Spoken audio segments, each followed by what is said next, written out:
Bogus vote रोके। आपने अगर बोगस वोट रोक दी तो मैं गारंटी से कहता हूं अगले एमएलए कलोई के आप ये बोगस वोट डालते हैं। हमारे को कहता फिरता था कि अभी मेरे साथ ज्यादती हुई पार्लियामेंट के चुनाव में। मेरे को पार्लियामेंट में दीपेंद्र हुड्डा मिला। मैंने कहा अरे भाई तू कहता फिरता है कि तेरे साथ ज्यादती हुई।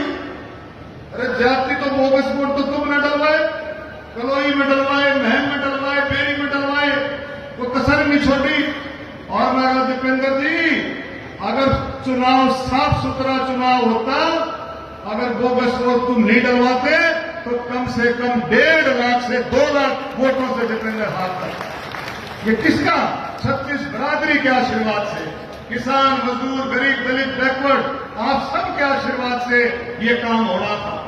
और आप मजबूत हो, कोई भी वो नहीं है।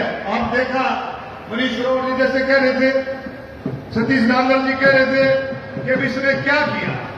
आप देखो सांपला, गढ़ी कलोई सांपला के लिए कौन सा काम किया।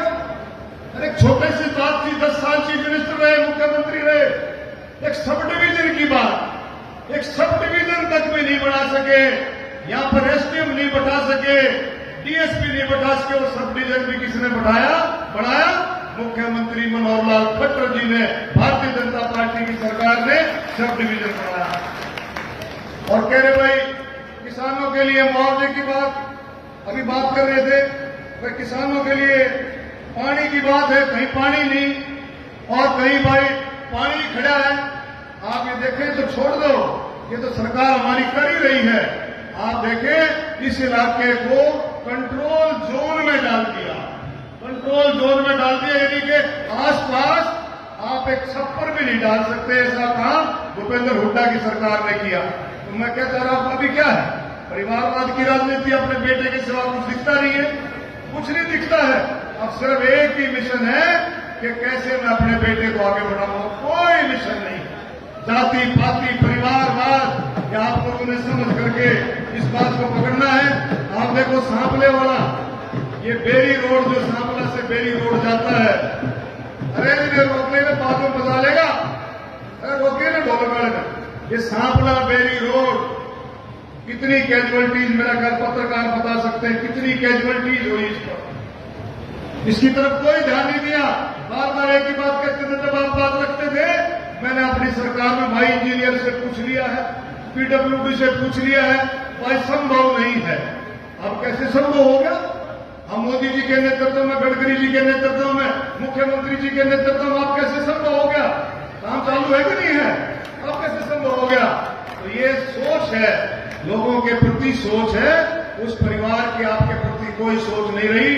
मैं आपको यही कहूंगा कि जिस तरह से माननीय प्रधानमंत्री जी के ये 9 साल सेवा, सुशासन, गरीब कल्याण, आपने देखा 9 सालों में भारतीय जनता पार्टी और मोदी जी के नेतृत्व में कितना सरकार ने काम किया है।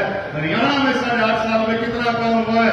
एक एक बात को, एक एक चीज को अगर हम पकड़ के देखें, कितनी सारी केंद्र की योजनाएं, कितनी सारी हरियाणा सरकार की योजनाएं गरीबों के लिए, किसान, मजदूर, गरीब, दलित, बैकवर्ड, नौजवान, कर्मचारी, व्यापारी, छोटे व्यापारी, बड़े व्यापारी, फौजी भाई, खिलाड़ी, बुजुर्ग, नौजवान, महिलाएं, सबके लिए कितनी तरह तरह की योजनाएं हरियाणा सरकार और केंद्र सरकार ने मोदी जी के नेतृत्व में दी हैं। उन योजनाओं के बारे में आपको ज्ञान होना चाहिए। एक किताब है, बुकलेट छपी है, मुझे उम्मीद है कि सतीश नांगल जी के नेतृत्व में बुकलेट आप तक पहुंची होगी। उसको पढ़ो, उस किताब को पढ़ो। सेवा, सुशासन, गरीब कल्याण, वो भारतीय जनता पार्टी सरकार की तरफ से वो किताब छपी है। उसको एक एक पन्ने को गौर से पढ़ो। आप बहस कर सकते हो, आप लोगों के बीच में जाकर के बता सकते हो कि 9 साल में केंद्र सरकार ने ये काम किया, हरियाणा सरकार ने ये काम किए। जब हम एमपी बनने से पहले, आपको याद होगा, हमने एक आवाज लगाई थी कि भादरगढ़ से सांपला तक मेट्रो से जोड़ेंगे। आपको याद होगा, मेट्रो से जोड़ेंगे। मैं माननीय मुख्यमंत्री जी का धन्यवाद करता हूं। भादरगढ़ से आसोदा तक मेट्रो आ गई है और अगले फेज में जल्दी से जल्दी आसोदा से सांपला लेके भादरगढ़ से सांपला भी मेट्रो जुड़ेगी आपकी। बहुत सारे काम ऐसे हैं जो आप लोगों के लिए होते जा रहे हैं। अब की बार आप देखो, फसलों का मुआवजा, हरियाणा सरकार ने, माननीय मुख्यमंत्री जी ने जो कहा कि अभी 20 से 25 मई तक आपका मुआवजा आ जाएगा।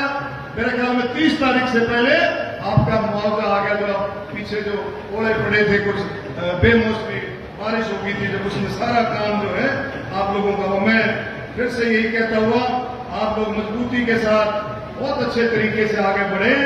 ये भारतीय जनता पार्टी ही आप लोगों की सेवा में है, गरीब कल्याण के लिए काम कर रही है, गांव के लिए काम कर रही है, शहरों के लिए काम कर रही है।